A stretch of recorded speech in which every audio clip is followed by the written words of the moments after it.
Buenas tardes a todos, bienvenidos a un nuevo Café con Tony. Espero que todos se hayan servido algo.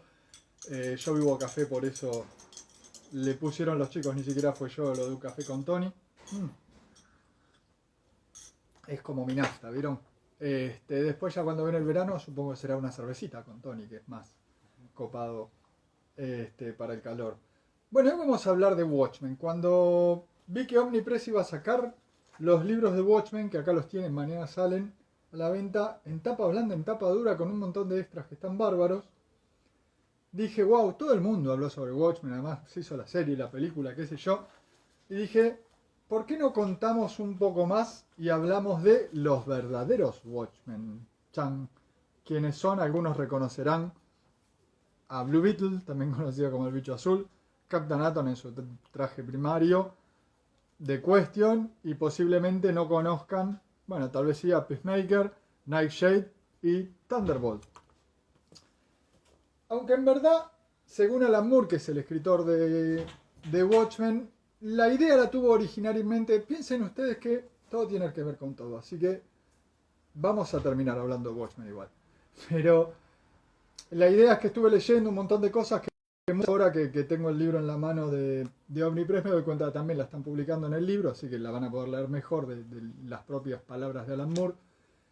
Alan Moore era un chico como nosotros, ahora está un poco grande, que leía cómics allá en Inglaterra donde vivía y que le llegaban cuando llegaban los cómics, medio acá como en la Argentina.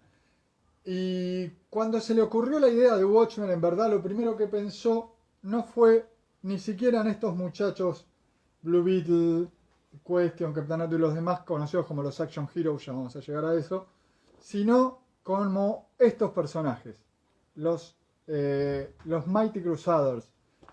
Esta era una revista de superhéroes donde estaban The Shield, Captain Comet, Black Hood y otros héroes, de Fly y otros héroes, que la sacaba la editorial que se hizo famosa por publicar a Archie. Ja, así que imagínense. Pero cuando él estaba en el 84 más o menos mmm, escribiendo Swamp Thing, decidió presentar esta historia con los personajes de la Charlton. Charlton era la compañía donde se crearon la mayoría de estos superhéroes que les estoy mencionando ahora. Captain Atom, Question, Blue Beetle y todos los demás. Pero vamos a empezar mucho más atrás, porque la Charlton no empieza la historia con Charlton, creo yo. O sí, no importa. Vamos a empezar más atrás porque es divertido. Blue Beetle fue un personaje de los años 40, ¿sí? Creado por un tal Charles Nicholas en el año 39, el mismo año que se creó a Batman. Así que fue uno de los primeros personajes del 40. Era un superhéroe que era un policía, un científico le creó una cota de malla. ¿Vieron como Aquaman que tiene así, como cositas? Bueno, una cota de malla muy sensible que lo hacía invulnerable y además le dieron a veces por inyección, a veces porque se la tomaba, un componente que no me acuerdo, X2Z, como se llame, que le daba un poco de superfuerza. Y a veces hasta le permitía volar. ¿Vieron cómo es esto? Los orígenes y el tiempo va cambiando las cosas. Blue Beetle fue un personaje de los primeros de la Golden Age, como se llama a los superhéroes de los años 40, de la Edad de Oro. Tanto es así que piensen que la mayoría de... No sé, Capitán América fue creado en el 41, para que tengan una idea, y este fue creado en el 39, junto con la época de Batman. Y fue uno también de los que más duró, porque llegó hasta principios de las décadas del 50 más o menos publicándose, mientras que la mayoría ya para esa época habían desaparecido. Acá en la Argentina, yo muestro cosas así, uno dice, wow, esto no lo sabía, porque ya les dije, hablar de Watchmen, Blue Beetle, recuerden que después les voy a explicar qué tiene que ver con Watchmen, hablar de Watchmen está muy trillado, ya mucha gente habló, pero no importa, vamos a hablar de Watchmen. Acá salió publicado en dos revistas, miren, en el año 40 y en el año 41 lo publicó la revista El Gorrión, ¿ven? El Gorrión, donde salía el primer superhéroe argentino también conocido como el Vengador Alado, que lo dibujaba Breccia, aunque lo creó Rosario, que era otro dibujante. ¿Ven? El escarabajo azul, chan chan, año 1940. Como pueden ver, no tenía miedo a dispararle con pistola a nadie porque eran superhéroes de los de antes. Y además salió en la revista Historietas, donde aunque era el mismo personaje, y estamos hablando del mismo año, las dos más o menos de la misma época, y de la misma editorial, la revista Historietas y El Gorrión, lo publicaban, en vez de como El Vengador, como El Duende. No sé si llegan a notar ahí, pero este personaje, el Duende, el Blue Beetle, está dibujado en este caso por Jack Kirby, sí, el creador del Capitán América, que lo dibujaba en las tiras semanales, mientras que las aventuras que salían en El Gorrión, en principio eran las publicadas en las historietas, en las revistas de historietas, no en las tiras semanales. Y de hecho también el Duende siguió saliendo después con las tiras semanales. Mientras tanto, algo interesante, había pegado mucho el personaje Blue Beetle en el original Dan Garrett, el policía que tenía, era medio invulnerable y un poco súper fuerte, qué sé yo. Hasta había tenido su propio programa de radio. Miren ustedes, qué raro. Bien, el personaje Blue Beetle siguió saliendo más o menos hasta el 50 y después, en el 50 y pico, Charlton Comics, que era una empresa menor. Ustedes saben que las dos grandes en Estados Unidos siempre han sido Marvel y DC, pero después ha habido muchas, como la que dijimos que publicaba Archie.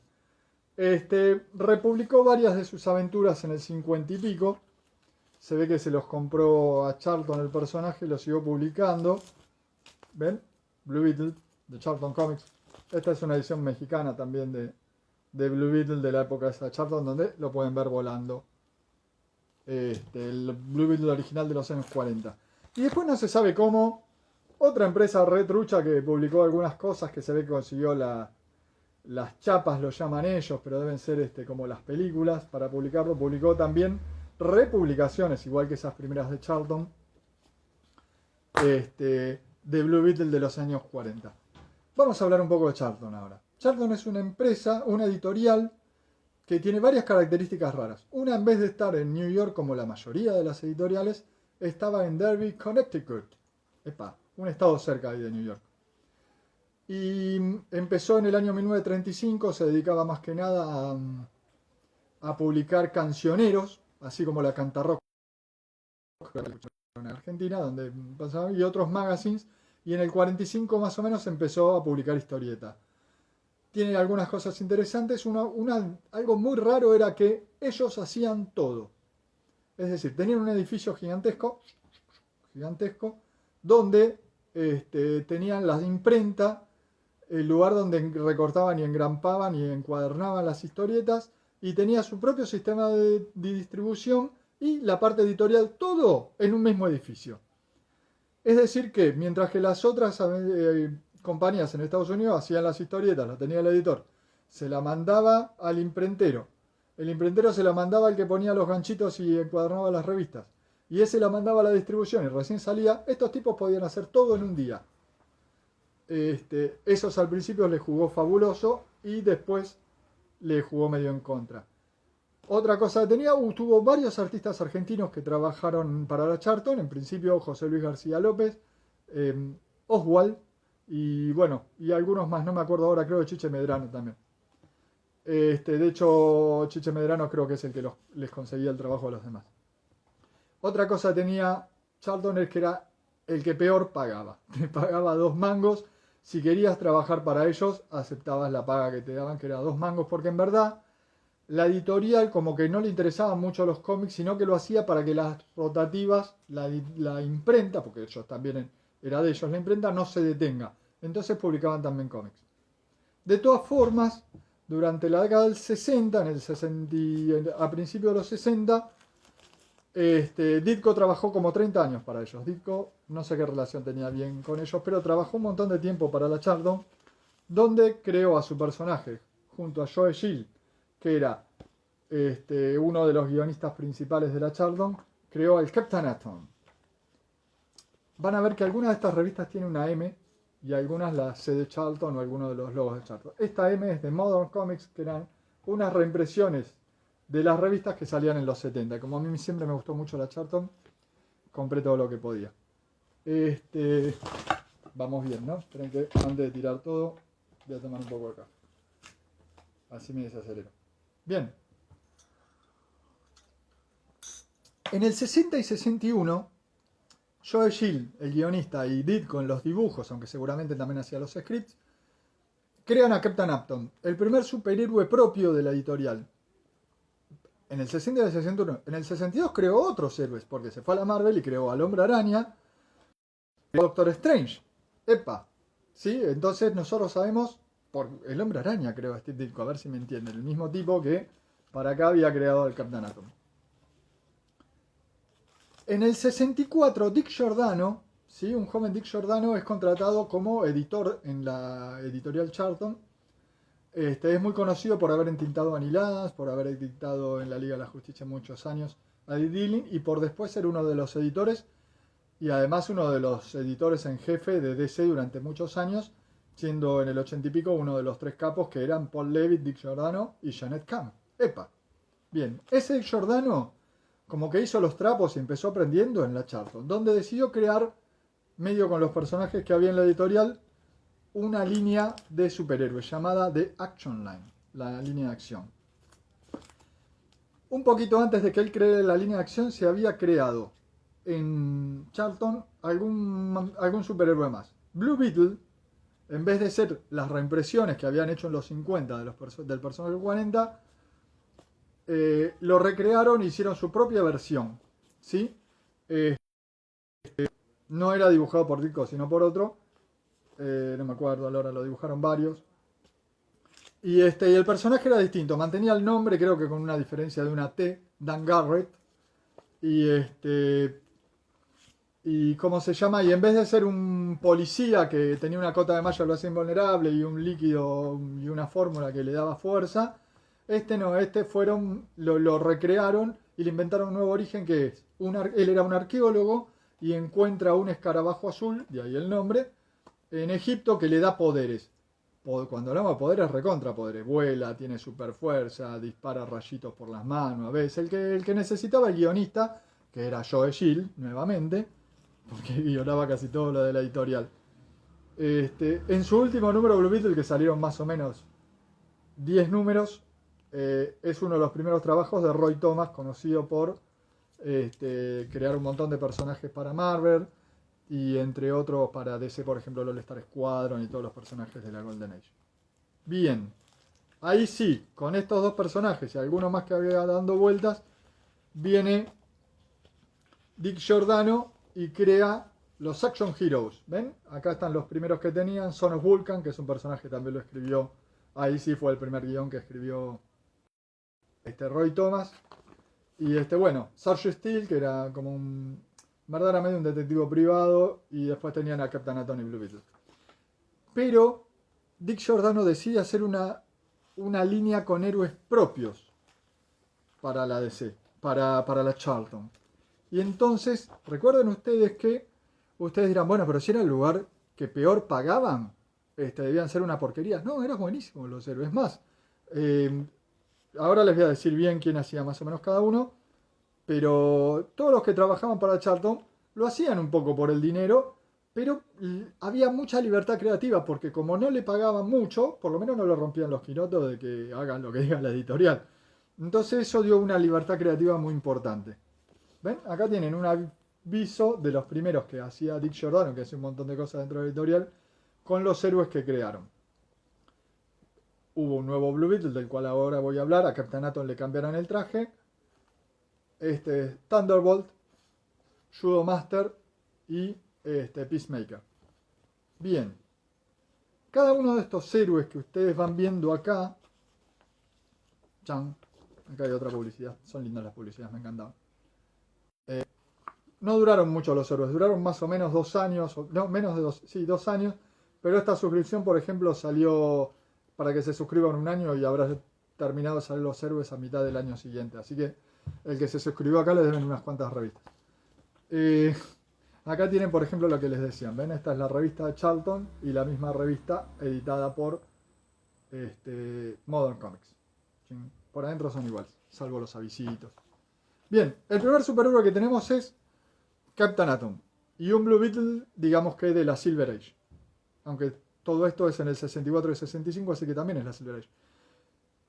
Dick Giordano logra que entre gente nueva a trabajar en Uncharted y entre ellos Steve Ditko, que venía de trabajar y de hacer que sea un boom y un éxito.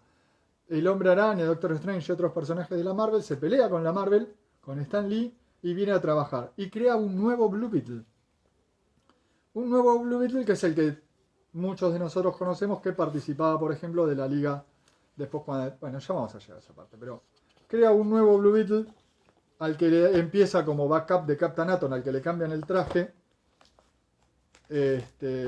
Y este nuevo Blue Beetle no tiene poderes como el anterior, como ninguno de los anteriores, sino que es medio un científico que con sus poderes crea un arma que tira como unos flashes de luz que hace que los deslumbra y que crea una nave que está regrosa, que es el bicho, que es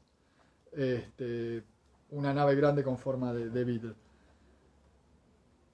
¿Por qué Blue Beetle no tiene poderes? Porque cuando hizo los Action Heroes, Dick Giordano quería que ninguno de los héroes tenga poderes.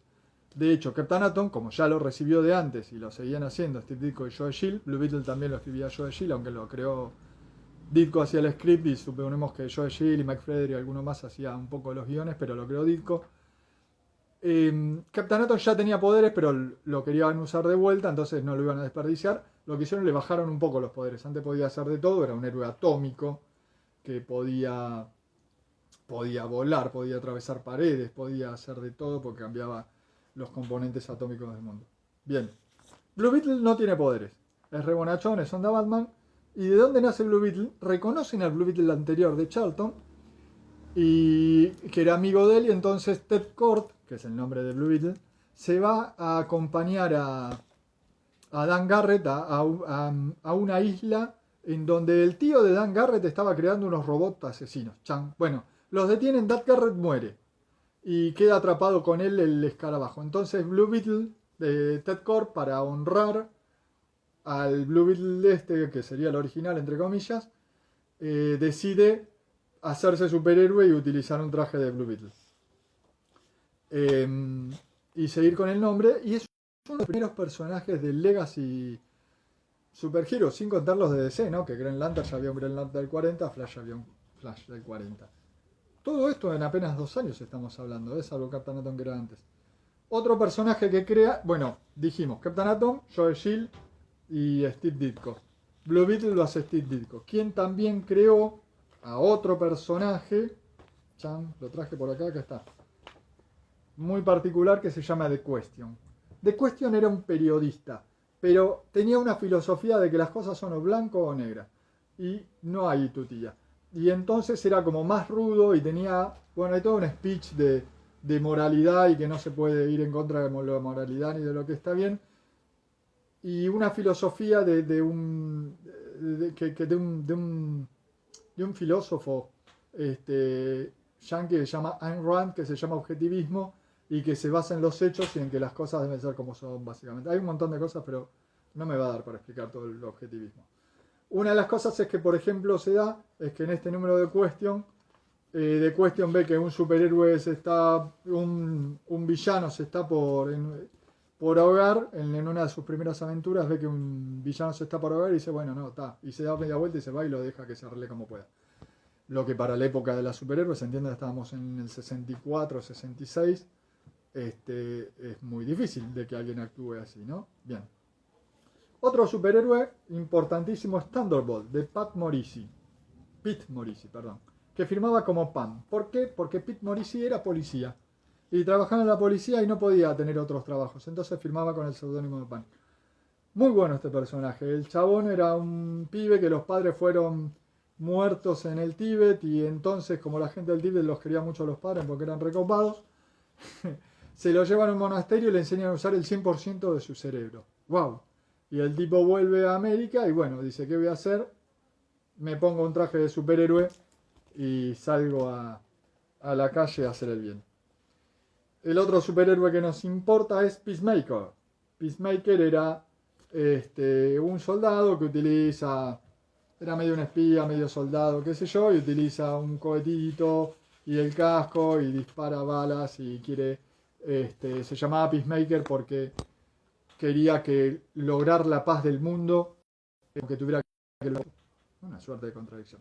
Bien, un último personaje que les voy a mostrar es el Judo Master, que no fue utilizado en Watchmen, ahora les voy a decir cada uno qué onda, pero que era un personaje muy lindo y no fue utilizado en Watchmen porque en verdad Judo Master estaba ambientado en los 40, en la Primera Guerra Mundial, creado por Frank McLaughlin, que también trabajó muchos años en DC. Bien, estamos en el 60 y pico, las revistas dejaron de salir. En el 70 y pico sacan unas fanzines donde aprovechan dos historietas que no habían sido publicadas habían sido totalmente dibujadas y escritas y no habían sido utilizadas por Charlton en los 60 y en los 70 como unos fanzines la sacan. Y después en el 80 y pico Charlton vuelve a sacar algunos héroes en esta revista que se llama Charlton Bullseye, una aventurita con Question, con Captain Atom con el traje original y con Blue Beetle y Question juntos. Tampoco resulta demasiado y queda alguna aventura más hechas por ellos. Esto es más o menos en el 81. Y en el 83, una editorial que se llama AC publica estas revistas, Americomics. Americomics Special presenta Sentinel Justice, donde hacen una linda aventura con 4 de los héroes estos. En verdad habían quedado de la etapa de Charlton Bullseye, pero nunca habían sido publicadas. Entonces se las pasaron a esta editorial AC Comics. Y acá hay una notita en AC Comics, porque la de Sentinel of Justice nunca salió la segunda parte de la aventura. Y les voy a leer un poco lo que dice, para que entiendan. Nunca sabremos quién es esta figura que está en sombras, que juró destruir a los centinelas. Nosotros lo sabemos porque los personajes de Charlton se los vendieron a otra editorial. Y entonces no los podemos usar más. Así que esto es muy raro, porque es del 83, que fue el año en que DC Comics compra los personajes de la Charlton. Los compra Paul Levitz, uno de los editores en jefe, para regalárselos, entre comillas, porque en verdad quedan para editorial, a Dick Giordano, que es otro editor en jefe, que es el que había creado la línea de los personajes de acción de la Charlton. Muy bien. Cae aquí Alan Moore, que estaba dibujando, y dice: uy, a mí se me ocurrió esta historia para hacer con los personajes de la Charlton. ¿Cuál es la historia? Watchmen. Entonces, ustedes tienen que saber a partir de ahora, igual cuando lean el libro, si compran la edición esta, explica un montón de estas cosas, que Blue Beetle era Night Owl, Captain Atom era Doctor Manhattan, Question, donde estamos es Rorschach, Nightshade pasa a ser Silk Spectre y Thunderbolt pasa a ser Ozymandias. ¿Qué pasa? Presenta la historia de todos estos personajes a DC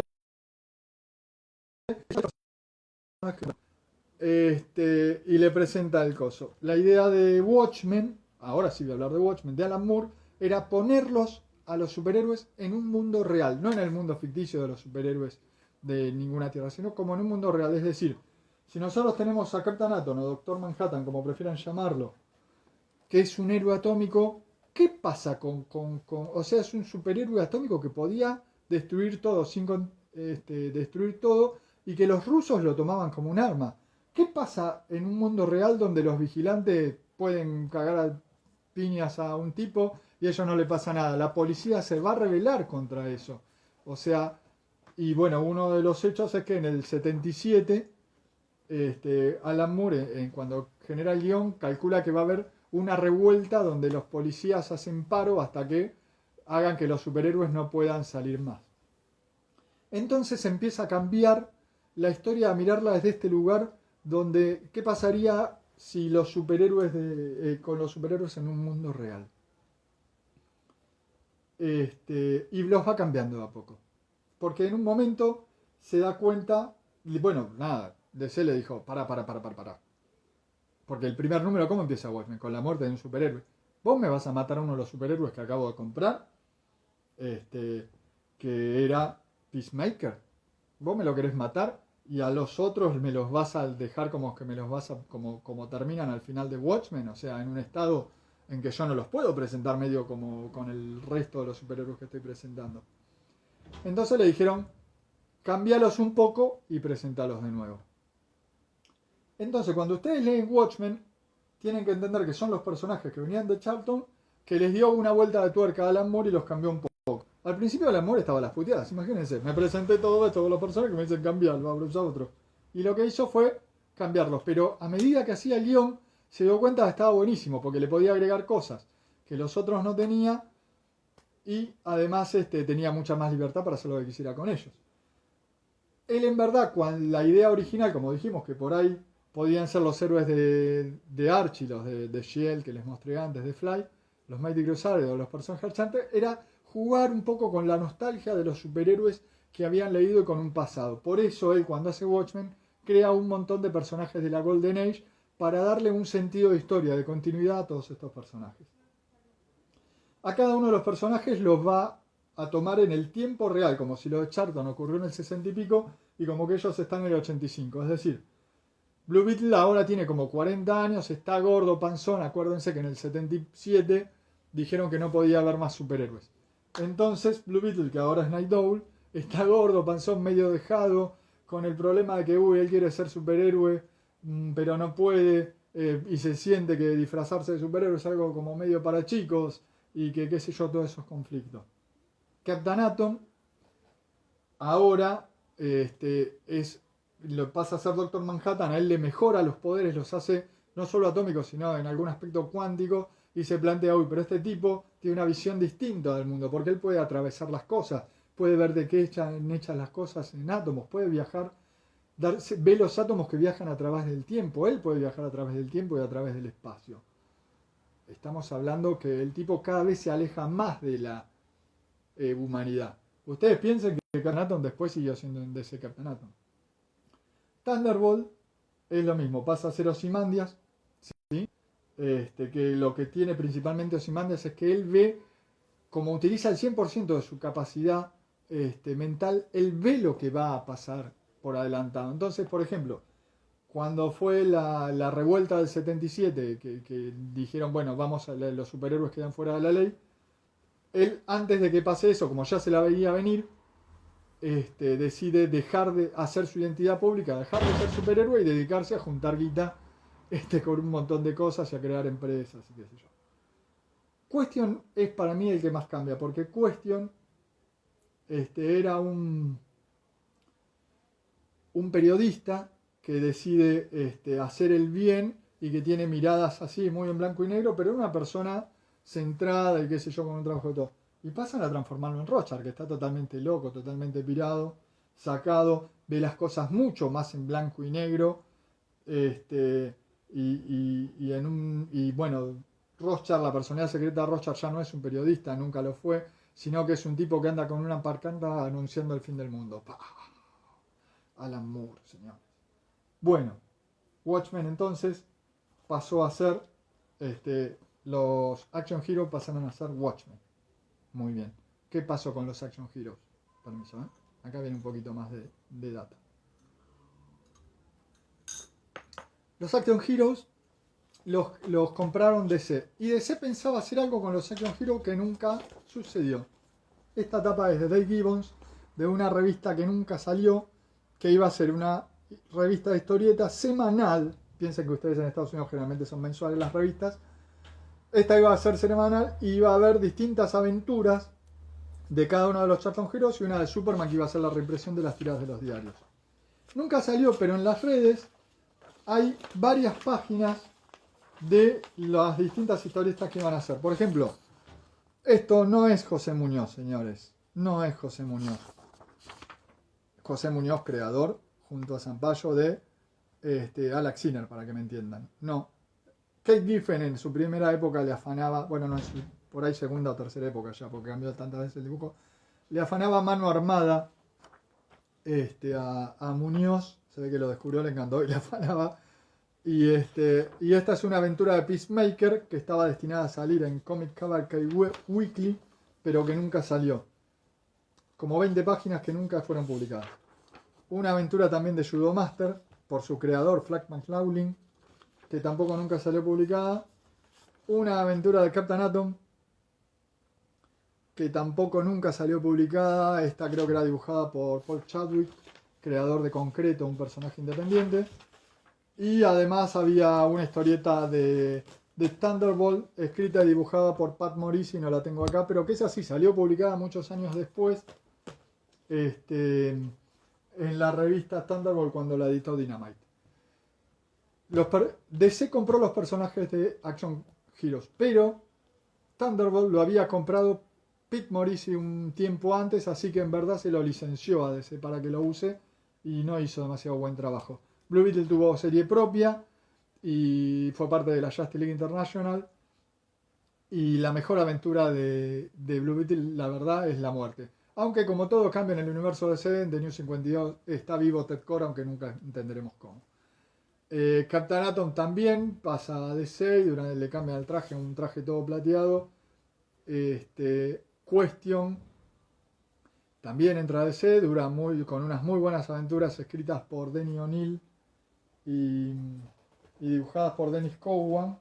Actualmente se está publicando una miniserie de Question que no la traje acá.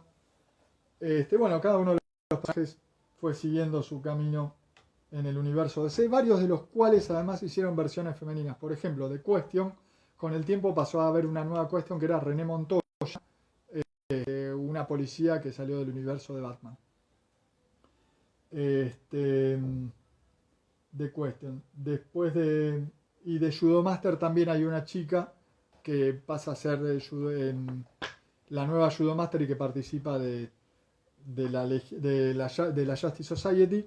Y ¿quién más me quedó? Bueno, de Captain Atom hay una chica que le hacen una transformación similar y se llama Bombshell y fue durante un tiempo parte de los mitos de los Teen Titans. Bueno, ya está. Creo que les conté bastantes cosas, ¿no? Le voy a dar un par de joyitas más por ahí o de algo más.